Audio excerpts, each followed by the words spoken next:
Bismillahirrahmanirrahim. Bismillahirrahmanirrahim. Assalamualaikum warahmatullahi wabarakatuh.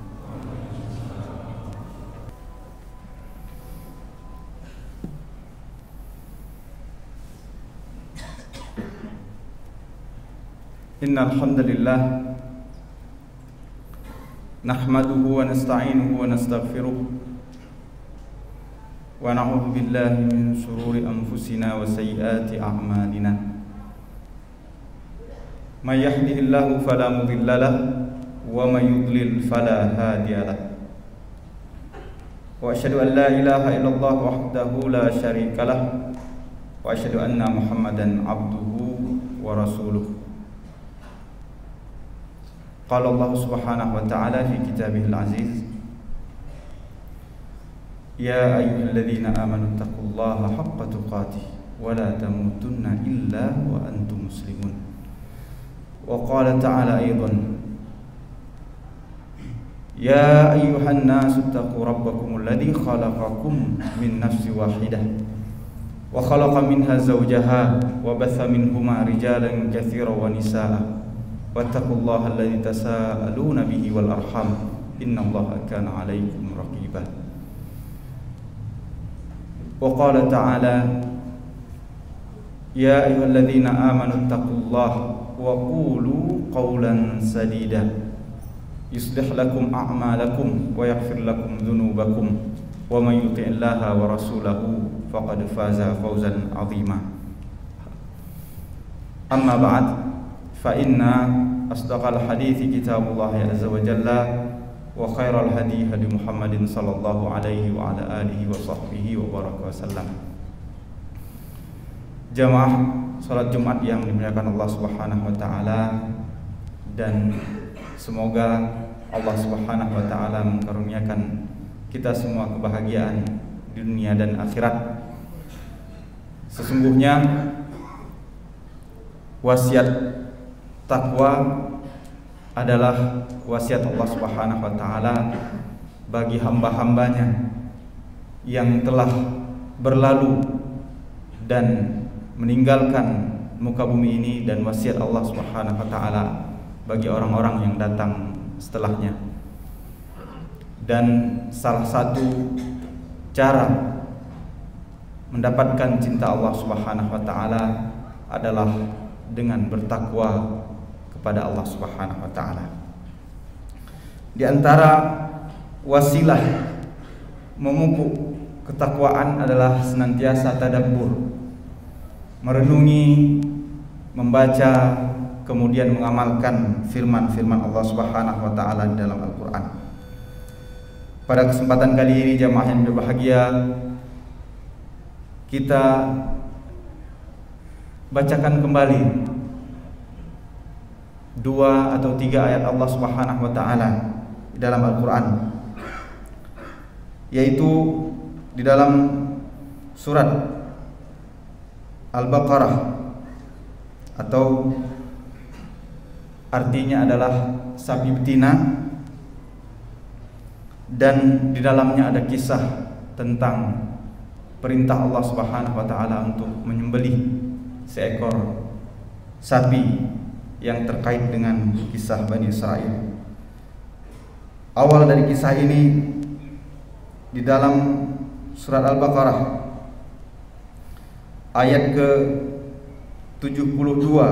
Qala Allah Subhanahu wa taala, wa idh qataltum nafsan fadara'tum fiha wallahu mukhrijum ma kuntum taktumun. Dan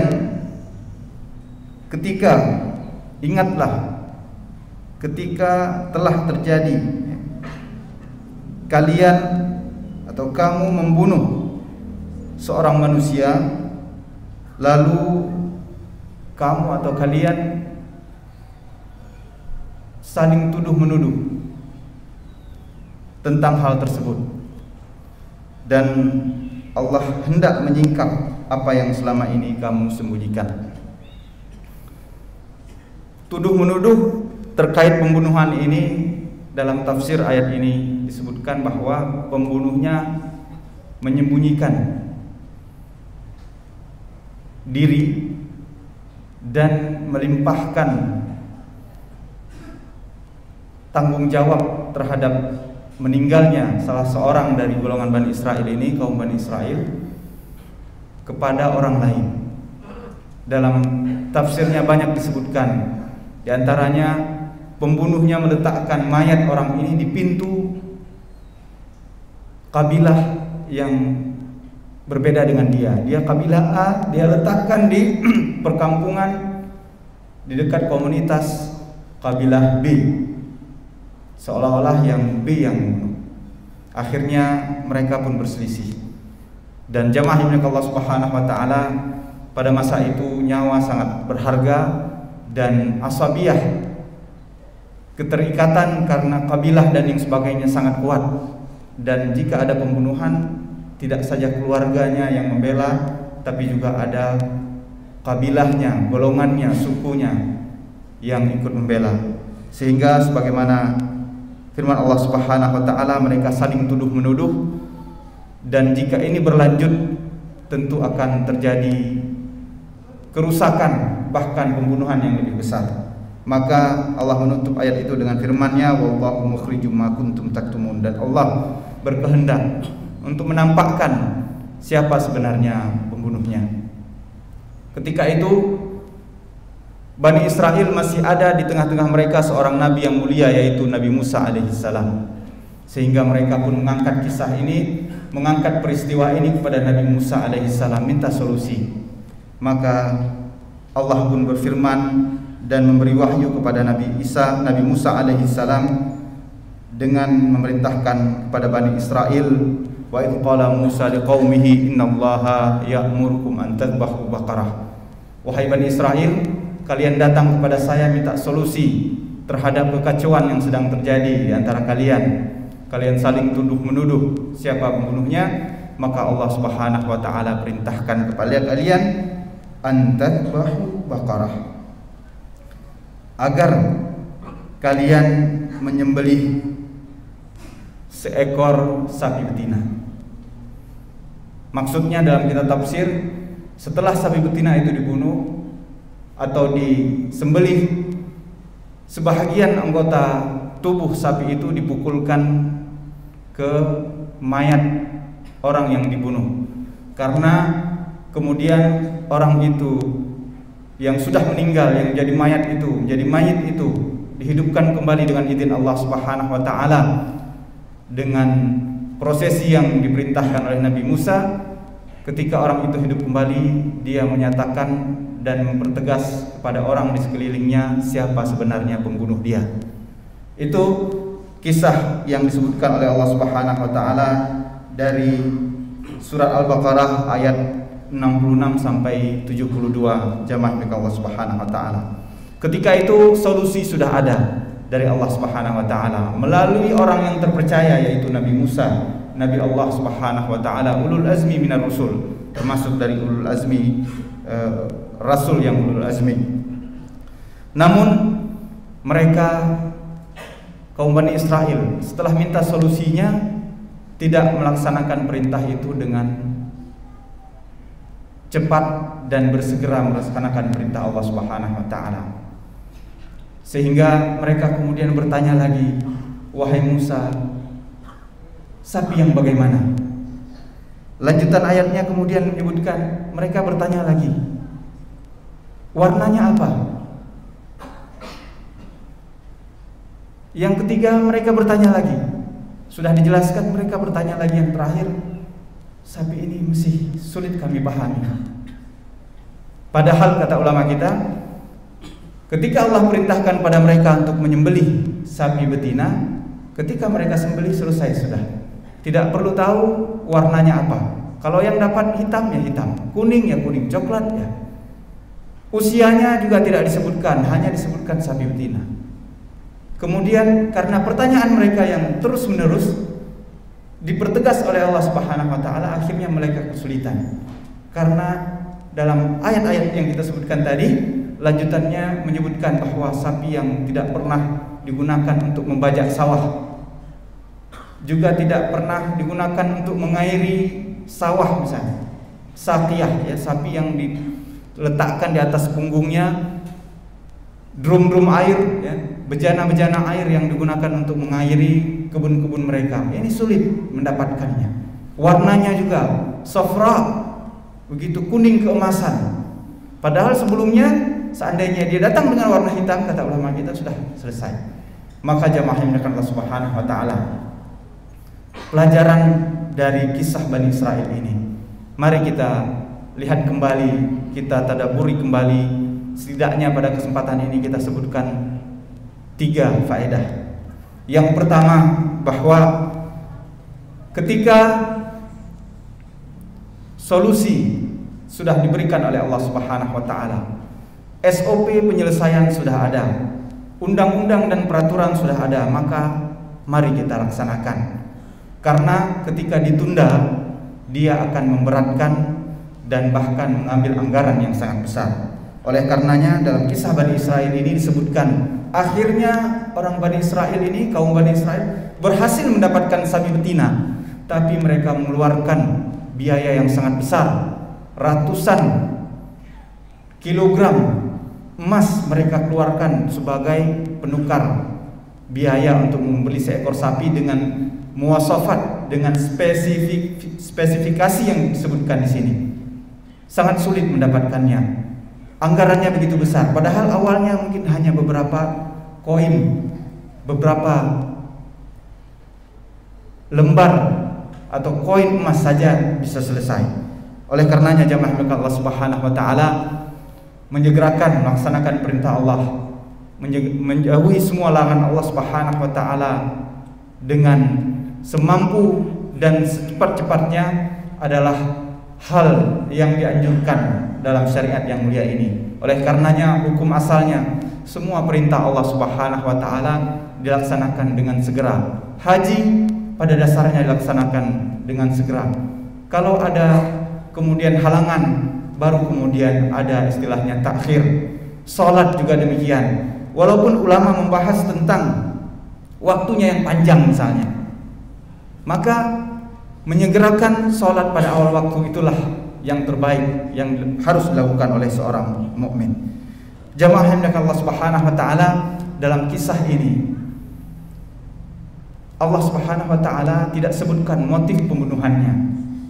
Maka sebagian ulama tafsir melihat karena tidak disebutkan motif pembunuhannya, kenapa laki-laki itu dibunuh, maka menurut ulama kita itu menandakan hal itu tidak penting. Hal itu tidak penting karena orangnya sudah terbunuh. Yang penting sekarang adalah orang yang bertanggung jawab terhadap pembunuhan ini. Karena terkait dengan motif, maka dia penting sebelum terjadi pembunuhan. Terjadi pembunuhan. Misalnya dalam kisah Bani Israil, seorang Juraid ya, seorang ahli ibadah Bani Israil, dia kemudian membunuh seorang wanita, bahkan membunuh anak yang dikandung oleh wanita tersebut. Maka jelas itu awalnya tidak dibunuh, tapi karena terlalu sering dan interaksinya yang terus-menerus dengan wanita ini, walaupun dia seorang ahli ibadah, akhirnya dia melakukan perbuatan yang tidak pantas, tidak senonoh, berzina dengan wanita tersebut. Karena malu, akhirnya dia kemudian membunuh wanita tersebut. Ini motif dibutuhkan sebelum terjadinya. Setelah terjadi, maka dia harus mencari siapa pembunuhnya. Maka jamaah yang dimuliakan Allah Subhanahu wa taala, ketika ada perintah Allah atau ada larangan Allah yang sudah terlanjur dilakukan oleh seorang hamba, padahal itu dilarang oleh Allah Subhanahu wa taala, maka perhatian oleh seorang mukmin adalah mencari pintu taubat. Apa yang harus dia lakukan untuk menembus kesalahannya? Sebagaimana kisah seorang laki-laki yang pada bulan Ramadan atau siang hari bulan Ramadan dia terlanjur melakukan hubungan suami istri dengan istrinya, maka yang dia lakukan adalah bertemu dengan Rasulullah. Apa yang harus saya lakukan menembus kesalahan ini? Sedangkan sebelum itu terjadi, maka dia menghindari apa-apa yang bisa menjatuhkan kepada kesalahan tersebut. Maka jamaah dengan Allah Subhanahu wa taala, pelajaran kedua yang bisa kita ambil dari kisah pembunuhan yang pernah terjadi pada kaum Bani Israel pada masa Nabi Musa, terkait dengan bahwa Allah Subhanahu wa taala sering sekali memberi ujian kepada seseorang terkait dengan kecintaannya kepada dunia. Makin cinta seseorang kepada dunia, maka ujian datang dari arah itu. Kaum Bani Israel, jamaah yang berbahagia, dalam ayat ini dan ayat-ayat yang lain menjelaskan mereka ini adalah kaum yang sangat mengidolakan, mengagungkan sosok sapi. Bahkan di antara berhala mereka, sapi kecil dari emas, dibuat dari emas. Maka mereka sangat mengagungkan hal seperti ini. Maka kemudian Allah Subhanahu wa taala beri mereka ujian, sapi yang mereka agungkan disembelih. Artinya kalau mereka mau sembelih, maka mereka sudah mengangkat kecintaan mereka kepada selain Allah. Dan apalagi kalau kecintaan mereka kepada selain Allah Subhanahu wa taala tersebut mengganggu ketauhidan dan keimanan mereka kepada Allah Subhanahu wa taala. Maka jamaah Allah Subhanahu wa taala, kaum Bani Israel sebagaimana disebut ahli tafsir, kenapa bukan kambing misalnya yang diproses atau unta tapi sapi? Sekali lagi karena dalam ayat yang lain jamaah atau kita bisa baca kaum Bani Israel ini orang yang begitu mengagungkan sapi dan yang sejenisnya, sehingga kemudian Allah Subhanahu wa taala uji mereka untuk menyembelih sesuatu yang mereka cintai dan sukai. Kemudian jamaah yang Allah Subhanahu wa taala, di antara faedah yang bisa kita petik dan disebutkan oleh ulama tafsir terkait dengan kisah ini, bahwa Allah Subhanahu wa taala Maha hidup, Al-Hayyul Qayyum, Maha hidup, tidak mengantuk, juga tidak tidur, hanya Allah Subhanahu wa taala. Dan ini sifat kesempurnaan bagi Allah Subhanahu wa taala. Dan Allah bisa membangkitkan manusia yang sudah mati. Maka ulama tafsir dalam kitabnya menyebutkan bahwa di antara tanda-tanda kebangkitan hari kiamat, manusia yang sudah mati bisa hidup kembali, sudah pernah ditunjukkan oleh Allah Subhanahu wa taala. Kalau Ashabul Kahfi, orang yang tidur lama bangkit lagi. Kalau kisah Bani Israel ini, orang yang sudah meninggal dunia kemudian dibangkitkan oleh Allah Subhanahu wa taala dengan cara yang sangat sederhana. Maka Allah lah yang memiliki kehidupan dan kematian.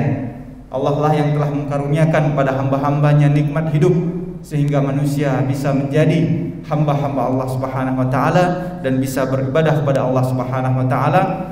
Namun kemudian Allah juga yang berhak mengambil kehidupan tersebut.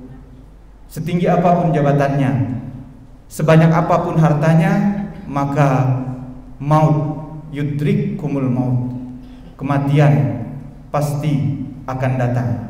Kullu nafsin dha'iqatul maut, setiap yang memiliki kehidupan, nyawa pasti akan merasakan kematian. Oleh karenanya, mari kita gunakan kehidupan ini, setiap helaan nafas, setiap rupiah dan harta yang Allah karuniakan kepada seorang hamba, hendaknya dia menggunakannya di jalan Allah Subhanahu wa taala. Setiap kekuasaan yang dia miliki, janganlah pernah dia menzalimi siapapun, baik itu keluarganya atau orang lain, walaupun dia punya kekuatan yang besar. Karena jamaah yang Allah Subhanahu wa taala, kematian akan datang dan semua yang ada, yang pernah ada dan pernah terjadi dalam kehidupan ini akan dihisab, akan dihitung oleh Allah Subhanahu wa taala dan diminta pertanggungjawaban, yang besar, yang kecil, yang sedang, semuanya. Sebagaimana firman Allah Subhanahu wa taala, "Ma hadzal kitab la yughadiru saghiratan wala kabiratan illa ahsaha." Kelak manusia akan mengatakan, catatan apa ini? Kitab apa ini? Dia tidak melewatkan yang besar yang kecil, illa ahsaha, kecuali dicatatnya, ada semuanya. Qultu bima sami'tum aqulu qawli hadza wa astaghfirullaha li wa lakum wa lisairil muslimina min kulli dhanb fastaghfiruhu innahu huwal ghafurur rahim.